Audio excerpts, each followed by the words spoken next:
going to ride long-term between Cunningham and Ivy and Duran and all these young players was really the priority for this season, but he has been able to do that in addition to actually winning. They're in the playoffs right now. The Detroit Pistons are in the playoffs. What's funny is the guy that's probably closest to him that may have a better chance of winning, probably is the betting favorite, is the guy that took over for him in Cleveland, Kenny Atkinson, who's done some good things with that team that J.B. Bickerstaff was not able to do in Cleveland. But with Detroit, he has been phenomenal. I don't know how you turn away from a Pistons team that has just been a bottom barrel and are in the playoffs right now. 21 more wins than at this point last season. J.B. Bickerstaff would be my pick. It was the running joke of all of last sports season was how many losses were the Detroit Pistons going to lose in a row. And so to your point, an incredible turnaround. Last award up for grabs here is Rookie of the Year. Brad, we know Stephon Castle has been the favorite, but it's been changing a lot. Who's it going to be for you? I like Jalen Wells, and yeah, Castle's climbing, and he's playing well, and the Spurs are surprising. I don't know if they're going to end up in a play-in spot, but I'm going to go with Jalen Wells for a couple of reasons. It's not usual that you go to kind of the scrappy, do-it-all defender who isn't like an all-out scorer. He's about 11 points a game, but this guy guards the best player every night. If you look at the toughness of his defensive matchups, and there are a lot of metrics that can measure that, he takes on the toughest assignment as a rookie, the best scorers in the world, and handles his business against them. He leads in three-pointers made among rookies. He's second in points among rookies, and he's second in plus minus. So his impact is there. I think in terms of Memphis being a really good team and him being kind of a focal point defensively, certainly, of that team. He's moved into the starting lineup ever since Marcus Smart went down early. It's been his position, and he's held on to it. Just a winning basketball player that nobody saw coming. And I got to give a little shout. He actually played a couple years at my alma mater, Division II, Sonoma State. So if I have to lean one way or another, I'm going to lean toward my hometown guy, Jalen Wells.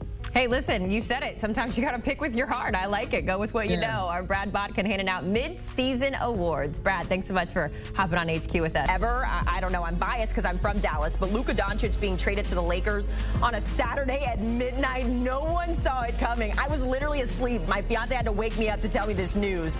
Now the Lakers are entering the All-Star break with the 6th best odds to win the NBA Finals at 17-1.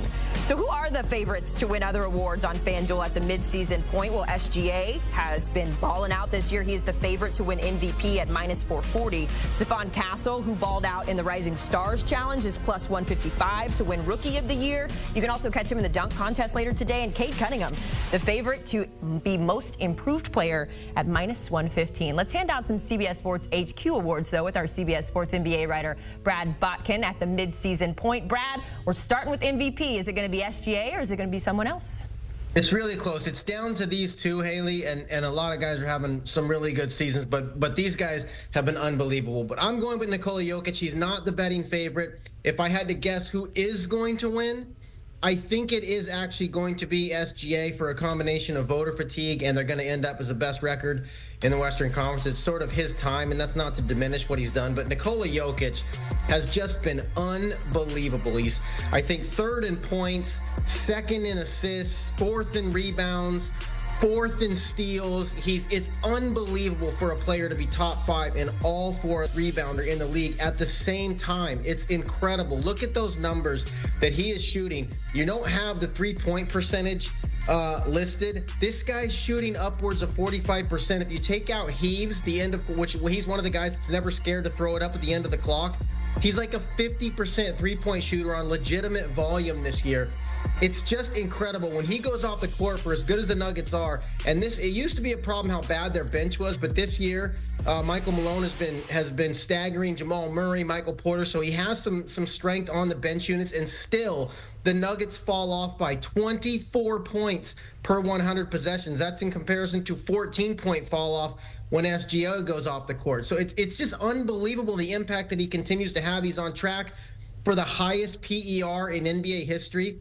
I think it's going to be difficult for voters to give him a 4th one. There is a real thing such as voter fatigue, but he's been the best player. He's absolutely been the best player this year, and I think he should win Most Valuable Player. It reminds me a lot of the MVP race in the NFL that we had this season between Lamar Jackson and Josh Allen. The margins were so small. Just really quick, is there something that separates them that you think will be the deciding factor, or is it just going to be up to the voters to pick with their heart here?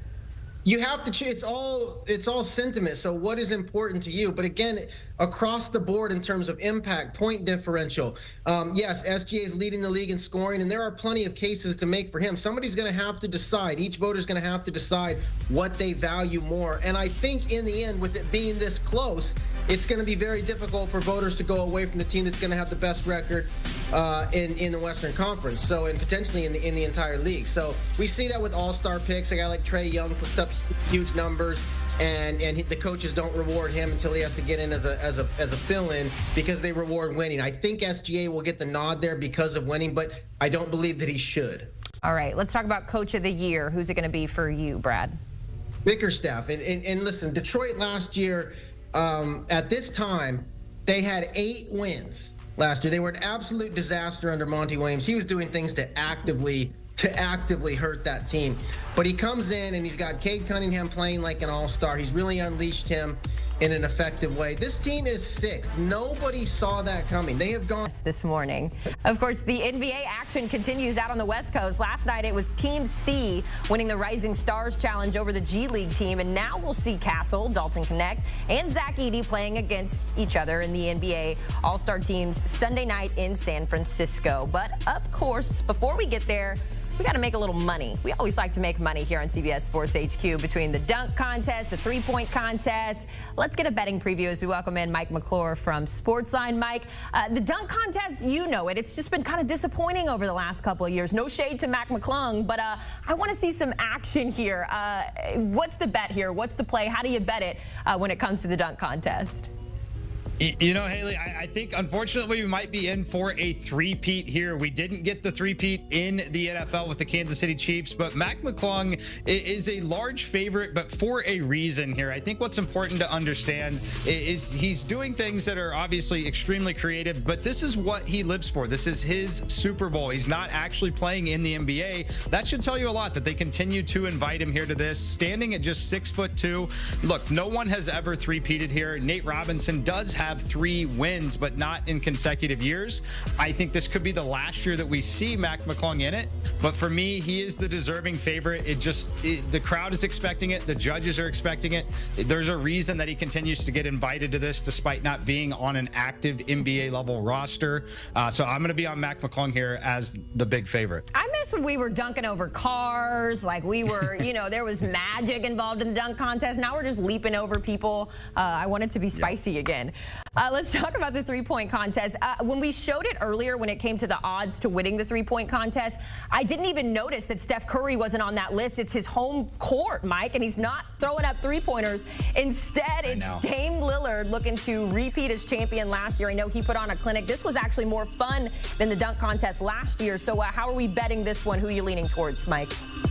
Yeah, I think this one's going to be fun. I will say Damian Lillard is certainly going to be trying and giving it his all for that three-peat. It's just so difficult in this particular format.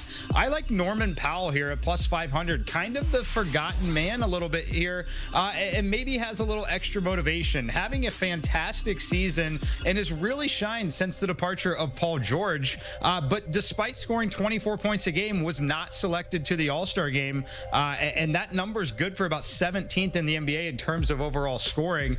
I love his game from the three-point range. Now, the only knock that someone would have on a guy like Norman Powell is potentially fatigue. He does jump a little higher on his jump shot. However, I think the motivation angle is there, just not getting into the All-Star game itself. I really like him in this particular setup. I think you could see the odds here. Xin chào tất cả các bạn.